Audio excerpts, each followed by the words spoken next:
In an interview in 2017, Musk was told that electricity was becoming a luxury for some, if not for most people living in South Australia. Cost of power is making it almost a luxury item. Wow. Really? Where the electricity prices had skyrocketed. There are Australians today wondering if they can even turn on their lights. There are Australians today wondering, well, should we go without some food? A visibly upset Musk had this to say. Back in 2016, the Australian blackout was a large-scale power blackout that happened because of storm damage to the electricity infrastructure. Because of the interconnected nature of the electricity transmission network, wherein the failure of one node would result in the rapid failure of the other, thus a cascading failure resulted in the entire blackout of the southern central part of Australia, affecting as many as 850,000 families. The gale storms and lightning strikes made the already declining infrastructure of South Australia worse. Being a country which has one of the largest coal reserves and natural gas reserves, not to mention that most of the areas in Australia get an exceptional amount of sunlight, one might expect the energy prices to be cheap. But unfortunately, Australia has the 6th most expensive energy in the whole world. The situation has actually gone worse, where according to an Australian Competition Consumer Commission, ACCC, it was found that people paid 44% more for electricity than an average family did 10 years ago. Musk pledged that he would build a battery farm to stop the frequent outages that were happening in South Australia. He even pledged that he would deliver it for free to the South Australian government if it took more than 100 days. Today, the world's largest lithium-ion battery farm is live in South Australia, and Musk delivered the battery farm within 63 days after signing. This ended the high price spikes, prolonged outages, and not to mention the political brawls over battery power in South Australia. 30,000 South Australian households could not get through watching one episode of Australia's Ninja Warrior with this big battery. By all means, have the world's biggest battery, have the world's biggest banana, have the world's biggest prawn.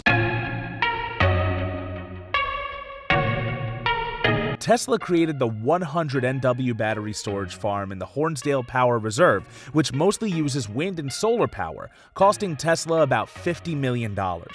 This resulted in the network cost being slashed to around $76 million and also reduced the cost to regulate South Australia's grid by a whopping 91%.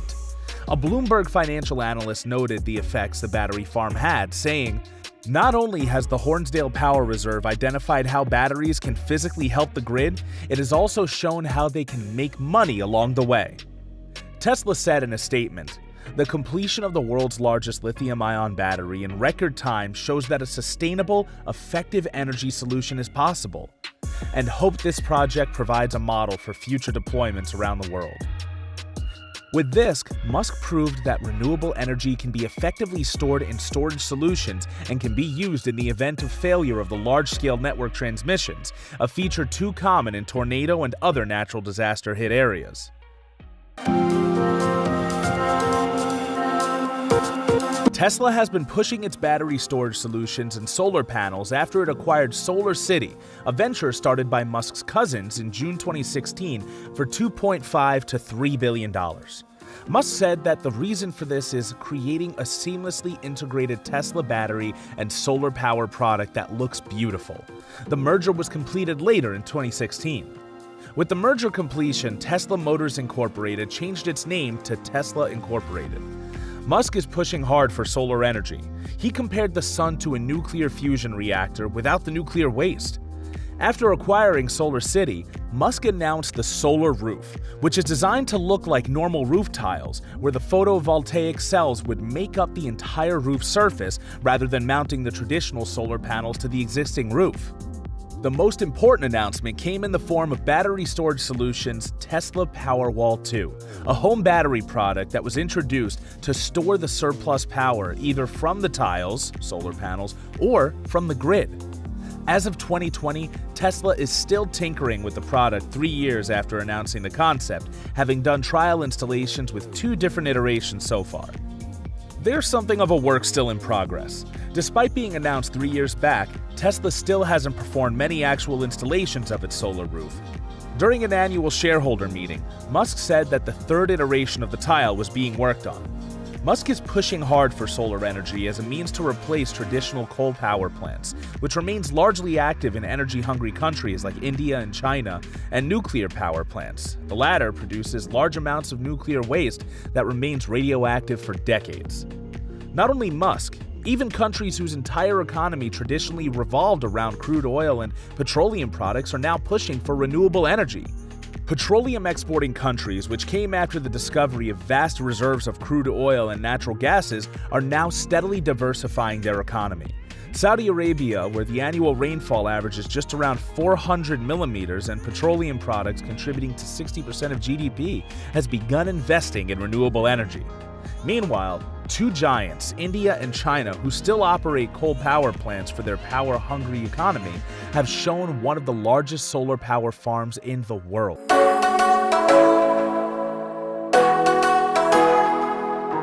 Kamuthi, Tamil Nadu in India, the southernmost state, has a power capacity of over 648 megawatts. It covers almost an area of 10 square kilometers.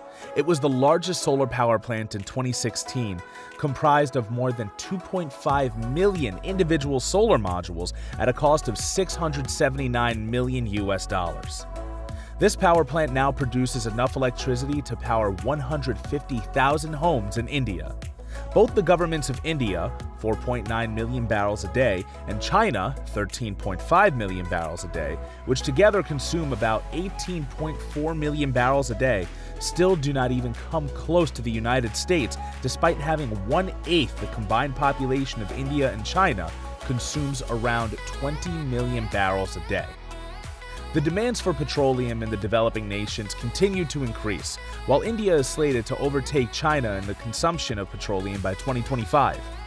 Though reality may seem grim, many countries are steadily moving on to renewable energy, with governments giving its citizens tax breaks and incentives to move on to renewable energy.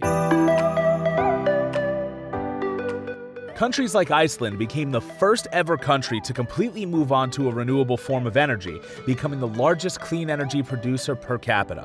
Germany, India, Ireland, Israel, and the Netherlands have announced plans to ban fossil fuel cars starting in 2030. Britain, France, Taiwan, and California will ban them in 2040, and Norway in 2025. Tesla continues to expand in the renewable energy sector as well as the electric car manufacturing sector.